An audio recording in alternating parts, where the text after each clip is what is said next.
आगे चलते हैं, देखते हैं त्रिभुजों के क्षेत्रफल के बारे में। देखते हैं कि त्रिभुजों का क्षेत्रफल ज्ञात करना। हीरोन सूत्र के बारे में सबसे पहले बात करेंगे। हीरोन सूत्र कब लगाया जाता है? जब किसी भी त्रिभुज के लिए, किसी भी त्रिभुज पे ये काम करेगा और यदि तीनों भुजाएं दी गई हो तब। ऐसे मान लीजिए कि ये त्रिभुज है, इसकी एक भुजा है 6 सेंटीमीटर, एक भुजा है 5 सेंटीमीटर और एक भुजा है 7 सेंटीमीटर। ठीक है, अब इसका क्षेत्रफल निकालना है तो हम लोग हीरोन फार्मूले का यूज करेंगे। हीरोन फार्मूला क्या है? तो हीरोन फार्मूला है त्रिभुज का क्षेत्रफल ज्ञात करने के लिए एक फार्मूला, इसमें है कि under root S minus A S minus B S minus C. मित्रों, आपसे निवेदन है कि वीडियो बनाने में बहुत मेहनत लगती है और आप लोग अगर लाइक का बटन दबा देंगे, शेयर का बटन दबा देंगे तो आप, मुझे उम्मीद है कि आपको बहुत ज़्यादा मेहनत करने की ज़रूरत नहीं होगी। तो प्लीज़ आप मेरे प्रोत्साहन के लिए वीडियो को लाइक करें, कमेंट करें, कोई समस्या हो तो वो भी बता सकते हैं। ठीक है, टेलीग्राम ग्रुप मैंने बनाया है, उसमें भी आप लोग ज्वाइन कर लीजिए। मैंने आज सुबह में उसमें रेखा और कोण से संबंधित जितने एनसीईआरटी में प्रश्न दिए गए हैं, कक्षा 10 तक की मैं बात कर रहा हूँ, वो सब मैंने एक जगह में पीडीएफ बना के डाल दिया। तो आप लोग उसको सॉल्व करिएगा, ये वीडियो देखने के बाद उसको सॉल्व करिएगा। जो क्वेश्चन आपका फंसेगा तो आप लोग उसको कमेंट में या मेरे व्हाट्सएप नंबर पे, मेरा व्हाट्सएप नंबर भी नोट कर लीजिए, 83 18 81 31 59। इस नंबर पे आप लोग मैसेज कर सकते हैं। मुझसे जान पहचान हो या ना हो कोई मायने नहीं रखता है। आप अगर मेरे माध्यम से पढ़ाई कर रहे हैं तो आप अपना क्वेश्चन जरूर भेजिए, मैं उसका सॉल्यूशन जरूर दूंगा। ठीक है, चलिए अब हीरोन सूत्र की बात करें तो S minus B S minus C है। अब इसमें एस क्या है, ए क्या है, बी क्या है, सी क्या है, ये जानना जरूरी है। एस है अर्ध परिमाप। एस क्या है? अर्ध परिमाप। अर्ध परिमाप किसे कहते हैं? तो देखिए, किसी भी बहुभुज में अगर आपको परिमाप निकालना हो तो उसकी सभी भुजाओं को जोड़ लेना है। यहाँ से शुरू करके और बाउंड्री लाइन पकड़ के अगर हम एक चक्कर मार देते हैं तो उसको परिमाप कहते हैं। जैसे इसको एक चक्कर लगाने, इसका एक चक्कर लगाने में 6 5 11 7 18 सेंटीमीटर चलना होगा, तो उसको परिमाप कहते हैं। लेकिन अर्ध परिमाप का मतलब है कि जो परिमाप आएगा उसका बटा 2 कर देंगे, मतलब आधा कर देंगे। ठीक है, तो अर्ध परिमाप हो जाएगा। और ए बी सी क्या है? ए बी सी क्या है? तो ए बी सी क्या है? तो भुजाएं हैं। किसकी भुजाएं हैं? तो त्रिभुज की भुजाएं हैं। किसकी? त्रिभुज की। अब इसमें हम लोग निकाल सकते हैं इसका मान। ए का मान लीजिए कि 6 सेंटीमीटर है, बी का मान 5 सेंटीमीटर है और सी का मान 7 सेंटीमीटर है। आप किसी भुजा को ए, किसी भुजा को बी और किसी भुजा को सी मान सकते हैं। एस निकालना है। एस के लिए हम लोग क्या करेंगे? सभी भुजाओं को जोड़ के आधा कर देंगे। जैसे कि 6 है, 5 है, 7 है और बटा में क्या कर देंगे? 2। परिमाप सभी भुजाओं का योग होता है, अर्ध परिमाप सभी भुजाओं का योग बटा 2 होता है। ठीक है, 6 5 11 7 18, 18 बटा 2 मतलब एस की वैल्यू हमें मिली 9। ठीक है, ए पता है, बी पता है, सी पता है, एस पता है। अब इस फार्मूले का यूज हम लोग कर सकते हैं। एक बार स्क्रीनशॉट आप लोग ले लीजिए, जिसको नोट करना है नोट कर लेगा। ठीक है, चलिए इसको मिटा देते हैं।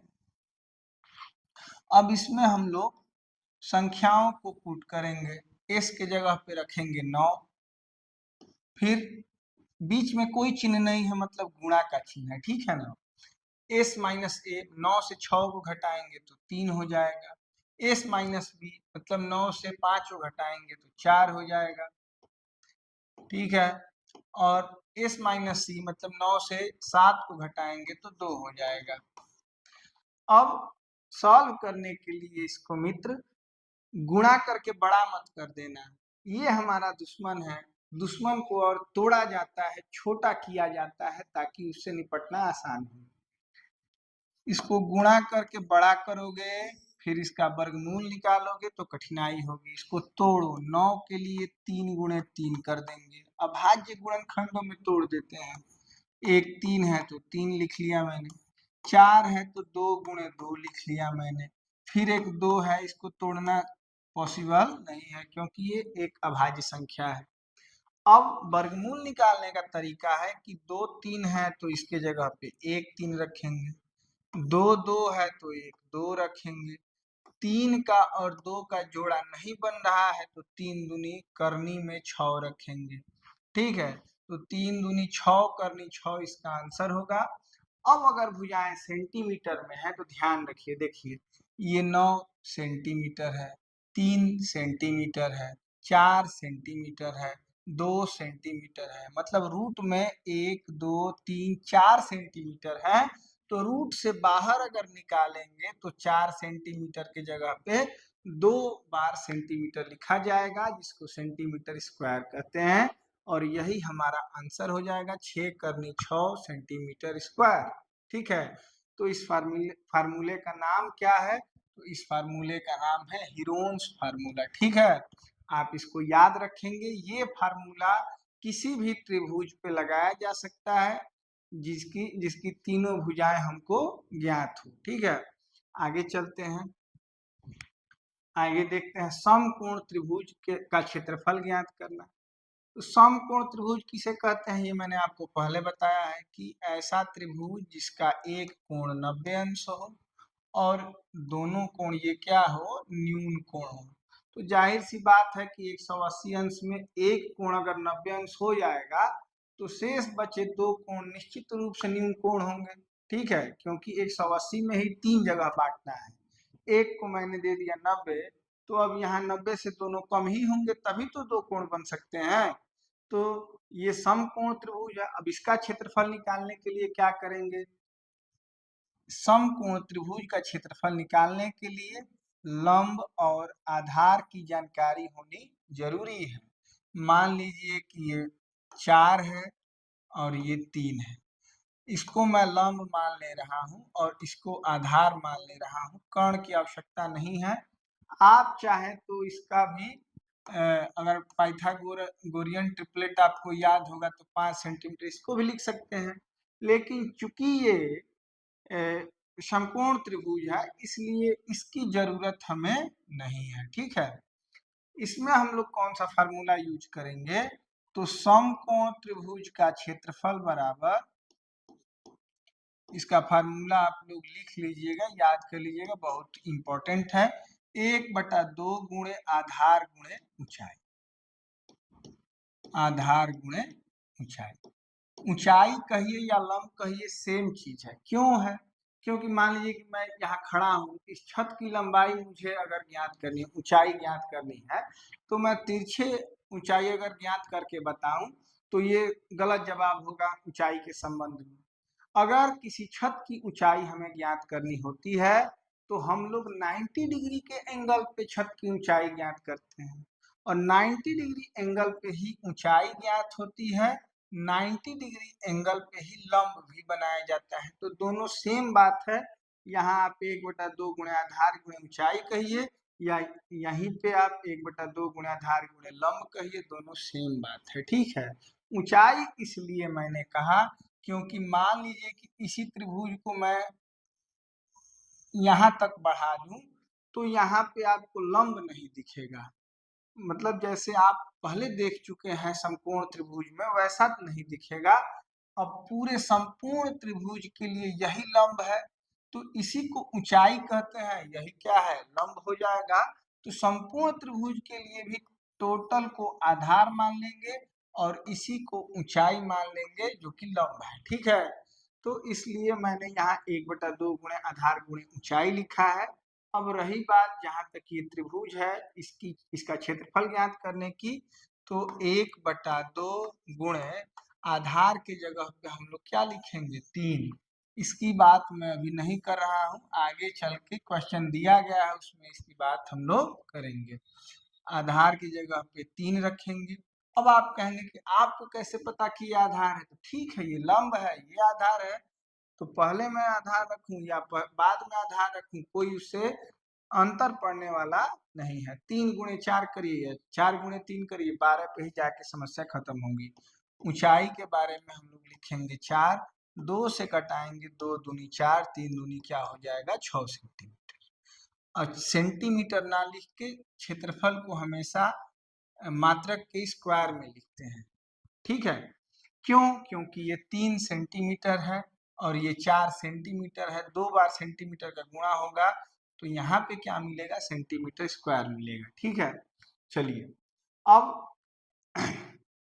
थोड़ा सा बात कर लेते हैं कि अगर इस त्रिभुज को यहाँ तक फैला के बना दिया जाता तो यहाँ से लेकर यहाँ तक हम लोग आधार मानते, इसके बारे में जरूर कुछ बताया गया होता, तो यहाँ से लेके यहाँ तक आधार मानते और इसी को ऊंचाई मानते, तभी इस संपूर्ण त्रिभुज का क्षेत्रफल हमें ज्ञात हो जाता है। एक बात और है कि क्या इसको 5 सेंटीमीटर बना के इसको 4 सेंटीमीटर, इसको 3 सेंटीमीटर बनाने पे हीरोन फार्मूले का प्रयोग किया जा सकता है कि नहीं किया जा सकता, तो जी हाँ, इस पे हीरोन फार्मूले का प्रयोग निश्चित रूप से किया जा सकता है, लेकिन उसके लिए आपको 4 सेंटीमीटर 3 सेंटीमीटर के बाद कर्ण भी ज्ञात करना होगा जो कि 5 सेंटीमीटर मिलेगा। अगर आपने ट्रिपलेट याद किया है तो सीधे सीधे लिख सकते हैं, अगर आपने ट्रिपलेट नहीं याद किया है तो पाइथागोरस महोदय के थ्योरम से आप कर्ण का मान निकाल सकते हैं जो कि कितना आएगा 5 सेंटीमीटर। इसके बाद इसको ए मान लीजिए, इसको बी मान लीजिए, इसको सी मान लीजिए, एस की वैल्यू निकालिए और फार्मूला लगाइए under root S minus S minus B S minus C, तब भी आप देखेंगे कि आपको 6 सेंटीमीटर स्क्वायर ही प्राप्त होगा। तो रही बात फार्मूले की, तो फार्मूले का यूज हम लोग इसलिए करते हैं क्योंकि क्वेश्चन को जल्दी बना सके। तो आप अभी अनुभव कर चुके होंगे कि हीरोन फार्मूले को लगाने से बेहतर है कि इस एक लाइन के फार्मूले से एक लाइन में आंसर हम लोगों को मिल जाएगा, ठीक है। तो ये रही समकोण त्रिभुजों के लिए क्षेत्रफल का ये फार्मूला था कि ये केवल समकोण त्रिभुजों पे ही काम करेगा। चलिए आगे चलते हैं। समभुज, समभुज को कहिए या समबाहु त्रिभुज कहिए, समबाहु, बाहु का मतलब भुजा होता है, तो दोनों एक ही बात है, इसमें कोई अंतर नहीं है।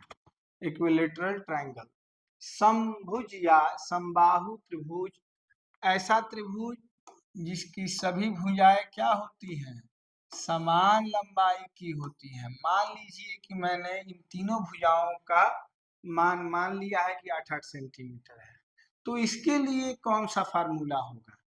चलिए पहले हम लोग देखते हैं कि ये ए सेंटीमीटर है, ये भी ए सेंटीमीटर है और ये भी ए सेंटीमीटर है। पहले 8 की बात ना करके हम लोग मान लेते हैं कि ये ए सेंटीमीटर है।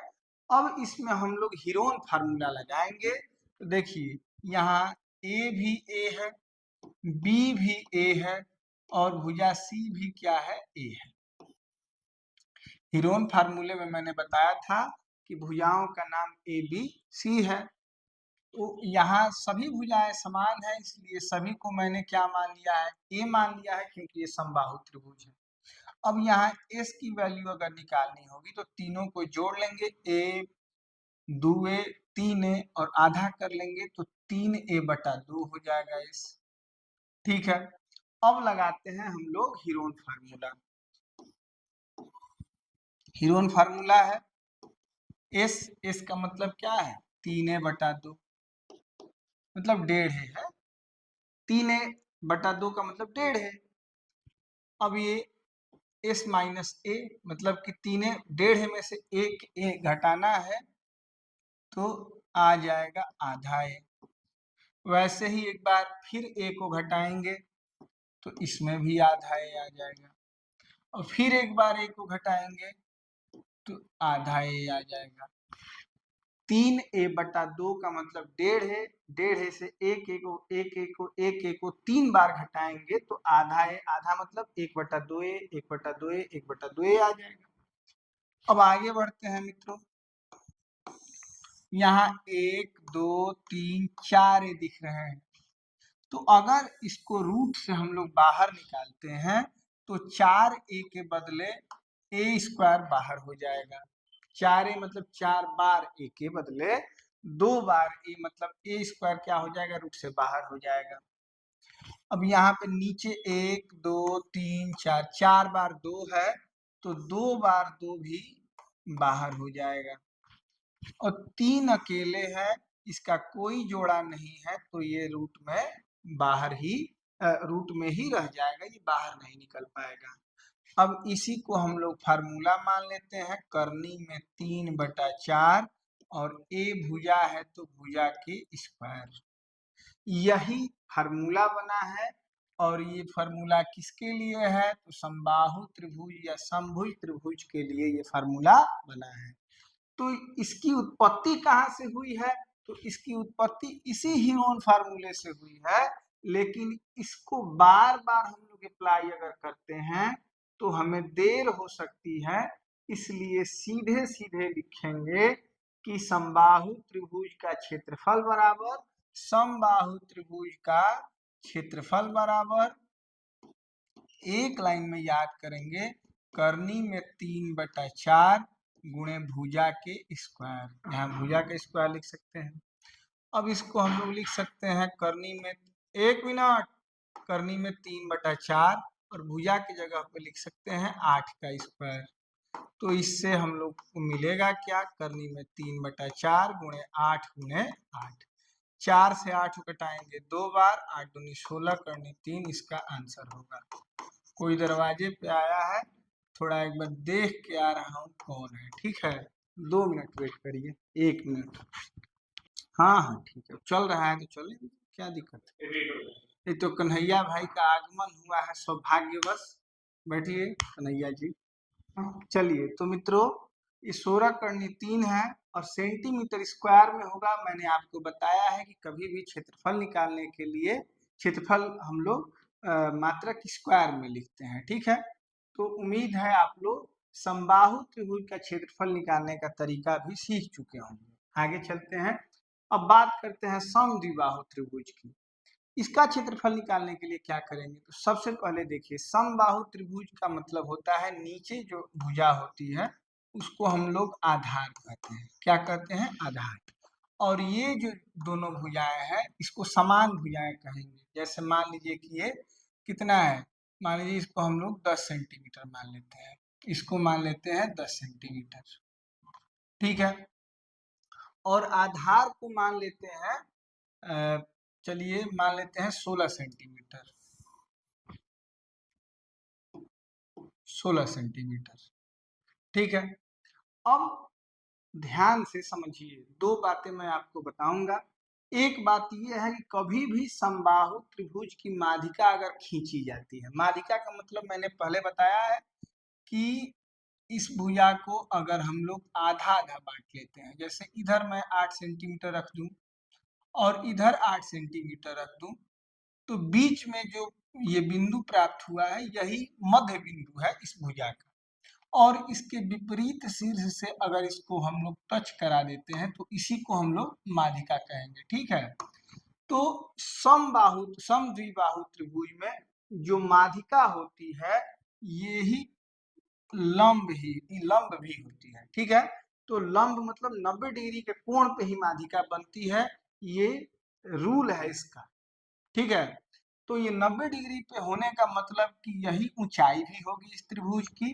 तो समद्विबाहु त्रिभुज में सबसे पहले हम लोग जो भी ये आधार है इसको दो बराबर भागों में बांट के और एक समकोण त्रिभुज का निर्माण कर लेते हैं।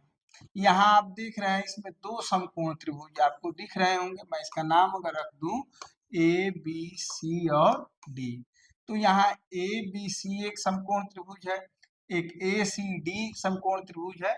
तो किसी एक समकोण त्रिभुज के माध्यम से आप इस ऊंचाई को ज्ञात कर लीजिए।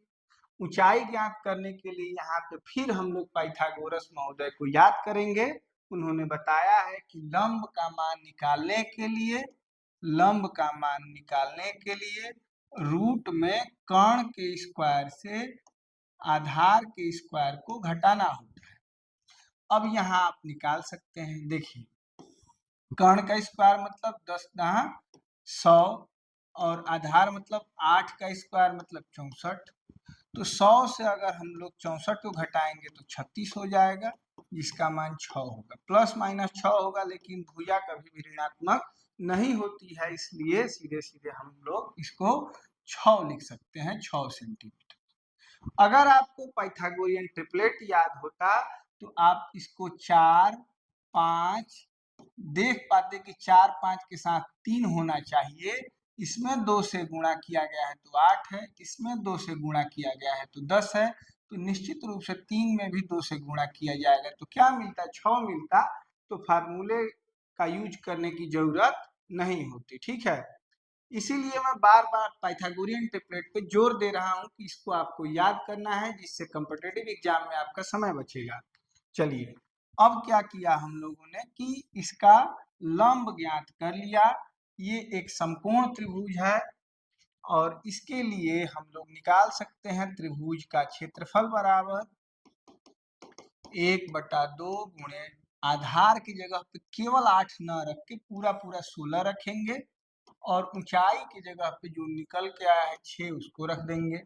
2 से कटाएंगे तो ये हो जाएगा 3, 16 से गुणा करेंगे तो हो जाएगा 48 सेंटीमीटर। सब जगह दिख रहा है, क्षेत्रफल निकाल रहे हैं तो सेंटीमीटर स्क्वायर में इसका मान आएगा।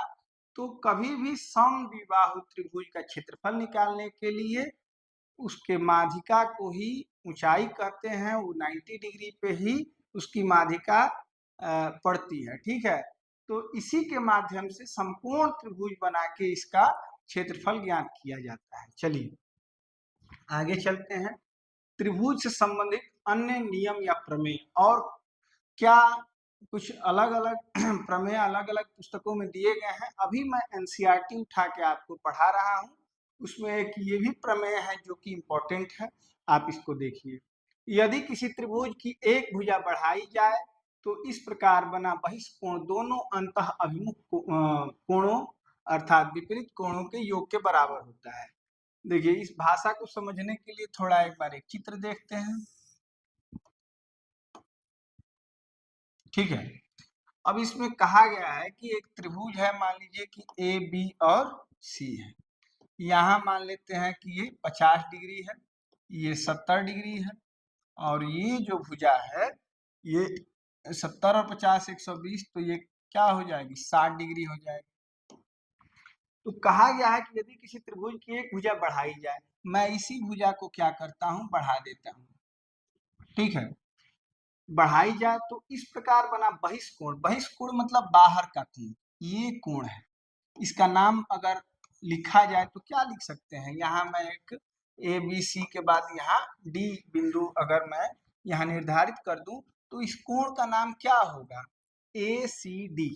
इस कोण का नाम हो जाएगा ए सी डी, या इस कोण का नाम डी सी ए भी लिख सकते हैं, डी सी ए। महत्वपूर्ण ये है कि अगर इस कोण की बात की जाएगी, यहाँ बिंदु सी है तो कोण का नाम लिखते वक्त सी बिंदु बीच में होना चाहिए, तब पता चलेगा कि इसी कोण की बात की जा रही है।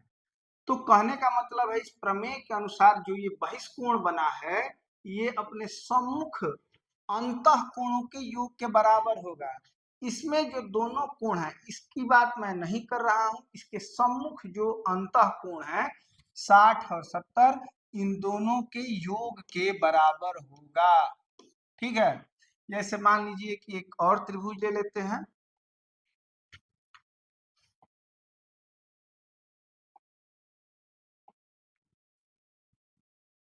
मान लीजिए कि एक त्रिभुज है, इसकी एक भुजा को बढ़ा देते हैं, ठीक है।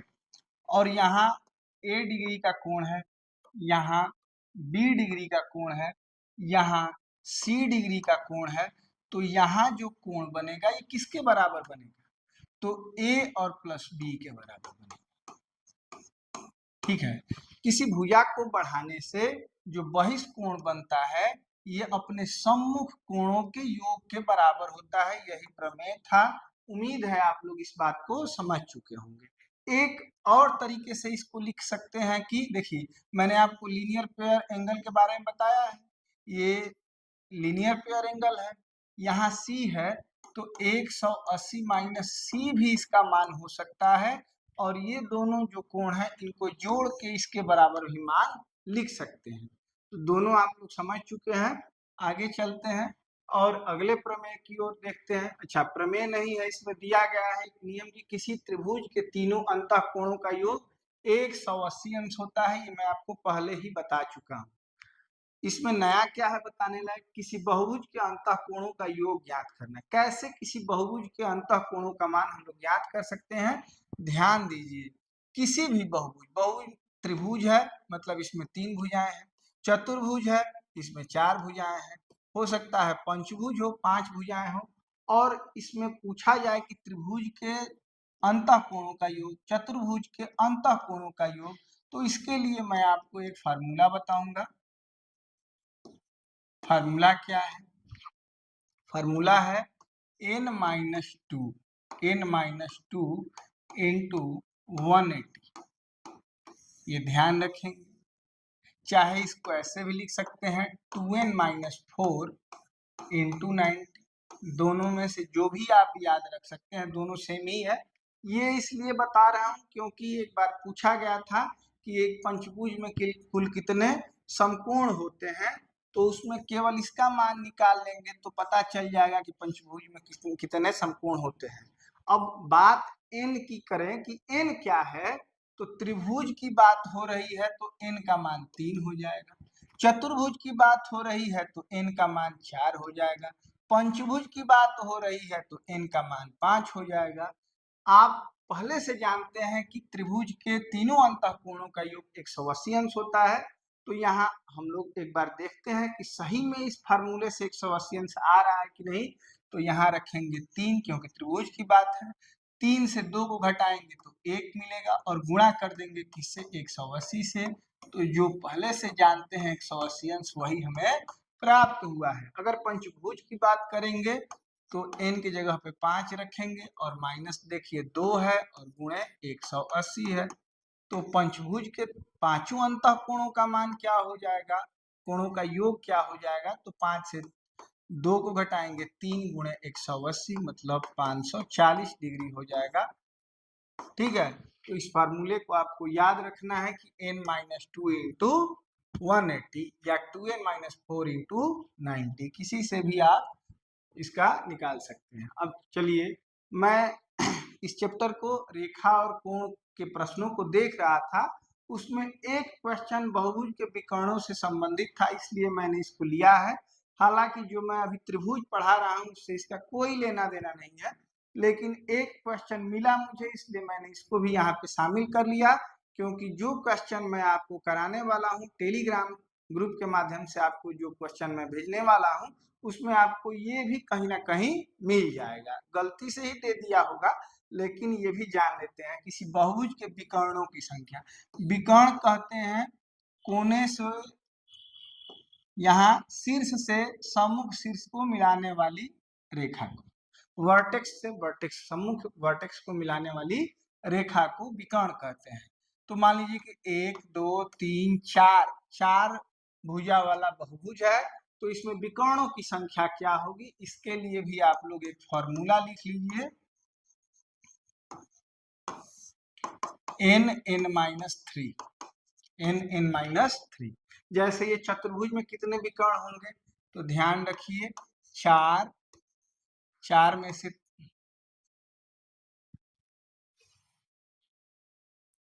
अब बटे में 2, n माइनस 3 बटे में 2, 4, और 4 से 3 को घटाएंगे तो 1 और बटे में 2, 4 से 3 को घटाएंगे 1, गुणा में लिखने का कोई मतलब नहीं है, और बटे में 2 का मतलब हो जाएगा कि 2 विकर्ण होंगे। आप यहाँ देख पा रहे हैं कि ये एक विकर्ण है और ये एक विकर्ण है, मतलब इस चतुर्भुज में 2 विकर्ण होंगे। ठीक है, अब बात करें अष्टभुज की, तो 8 माइनस 3 और बटे में 2 से इसको कटा देंगे तो हो जाएगा ये 4, और ये हो जाएगा 8 से 3 को घटा देंगे 5, मतलब 4 पचे कितने विकर्ण हो जाएंगे, 20 विकर्ण। इस फार्मूले को भी आप लोग नोट कर सकते हैं। फार्मूला क्या है, n(n-3)/2, यही विकर्णों की संख्या ज्ञात करने के लिए फार्मूला है। ठीक है, चलिए आगे चलते हैं, देखते हैं आगे हमने क्या सीखा। अब पूरे चैप्टर में हमने क्या सीखा है, एक बार रिवीजन कर लेते हैं। एक त्रिभुज की 3 भुजाएं और 3 कोण होते हैं जो इसके 6 अवयव कहलाते हैं। मैं पहले बता चुका हूं। किसी त्रिभुज के एक शीर्ष को उसके सम्मुख भुजा के मध्य बिंदु से मिलाने वाली रेखाखंड को उसकी एक माध्यिका कहते हैं। मैं बता चुका हूं कि ये मान लीजिए कि एक त्रिभुज है और यहाँ पे एक मध्य बिंदु है, इसको सम्मुख शीर्ष से मिलाने वाली जो रेखा होती है उसको माध्यिका कहते हैं। एक त्रिभुज में 3 माध्यिकाएं होती हैं। आप पहले देख चुके हैं कि एक त्रिभुज में कितनी माध्यिकाएं होती है, 3 माध्यिकाएं। किसी त्रिभुज के एक शीर्ष से उसके सम्मुख शीर्ष पर खींचे गए लंब को त्रिभुज का एक शीर्ष लंब, जैसे मान लीजिए कि एक त्रिभुज है और इस पे शीर्ष से इस लंब मतलब 90 डिग्री पे कोई अगर रेखा अगर खींची जाती है तो इसको शीर्ष लंब कहेंगे। एक त्रिभुज के 3 शीर्ष लंब हो सकते हैं, एक यहाँ और एक यहाँ। जैसा कि आपको समबाहु त्रिभुज में जो भी माध्यिका दिखेगी वो शीर्ष लंब ही होगा, लेकिन अलग अलग त्रिभुज, विषम बाहु त्रिभुज में शीर्ष लंब अलग अलग जगह पे बनते हैं। ठीक है, चलिए आगे देखते हैं। बाह्य कोण का एक गुण, त्रिभुज के बाह्य कोण की माप उसके 2 सम्मुखीय, मैंने अभी तुरंत बताया है। त्रिभुज के कोणों के योग का गुण एक त्रिभुज के तीनों अंतः कोणों का योग 180 अंश होता है। और साथ ही समझते चलिए कि बाह्य कोणों का योग कितना होता है, तो 360 है। त्रिभुज का ही नहीं, किसी भी बहुभुज के बाह्य कोणों का योग पूछे तो 360 अंश ही होगा। एक त्रिभुज जिसकी प्रत्येक भुजा की माप समान हो समबाहु त्रिभुज कहलाता है, और समबाहु त्रिभुज का प्रत्येक कोण कितना है, 60 अंश है। ये सब मैं पहले पढ़ा चुका हूँ, एक बार तेजी से देख लेते हैं, रिवीजन है। एक त्रिभुज जिसकी कोई 2 भुजाएं माप के समान हो समद्विबाहु त्रिभुज कहलाता है। समद्विबाहु त्रिभुज की असमान भुजा उसका आधार कहलाती है तथा आधार बने दोनों कोण एक दूसरे के बराबर होते हैं। ये मैंने पहले बताया है कि जिसकी 2 भुजाएं बराबर होंगी उसके दोनों कोण भी क्या होंगे, बराबर होंगी। यही बात लिखा गया है यहाँ पे। ठीक है, त्रिभुज की कोई 2 भुजाओं की मापों का योग तीसरी भुजा की माप से अधिक होता है, ये भी मैं पहले बता चुका हूँ। तो चलिए मित्रों, यहीं पे इस चैप्टर को खत्म करते हैं। मैं इसके क्वेश्चन भेज चुका हूँ टेलीग्राम ग्रुप में। इस वीडियो के डिस्क्रिप्शन में मैं अपने टेलीग्राम ग्रुप का लिंक लगा दूंगा। मैंने पोस्ट भी किया है यूट्यूब पे टेलीग्राम ग्रुप का लिंक, उसके माध्यम से आप लोग टेलीग्राम ग्रुप को ज्वाइन कर लीजिए, ताकि आपको इससे रिलेटेड जो भी क्वेश्चन है एनसीईआरटी में या किसी कॉम्पिटिटिव बुक में वो आपको पीडीएफ में मिल सके। आप लोग सबसे पहले इसको सॉल्व करिएगा। फिर मिलते हैं आपसे अगले वीडियो में, तब तक के लिए नमस्कार, शुभ रात्रि।